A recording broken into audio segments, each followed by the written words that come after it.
ঢাকা টাঙ্গাইল বঙ্গবন্ধু মহাসড়কে মির্জাপুরের কদিমধল্লা নামক স্থানে দুই ট্রাকের মুখোমুখি সংঘর্ষে নিহত হয়েছে দুজন, আহত হয়েছে আরও তিনজন।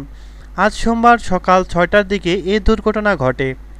টাঙ্গাইল জেলা পুলিশের সার্জেন্ট জামাল হোসেন জানান, উত্তরবঙ্গ থেকে ছেড়ে আসা ঢাকাগামী গরুভর্তি একটি ট্রাক ঘটনাস্থলে পৌঁছালে বিপরীত দিক থেকে আসা লবণভর্তি একটি ট্রাকের মুখোমুখি সংঘর্ষ হয়। এতে ঘটনাস্থলেই গরুভর্তি ট্রাকের চালক ও গরু ব্যবসায়ী নিহত হন।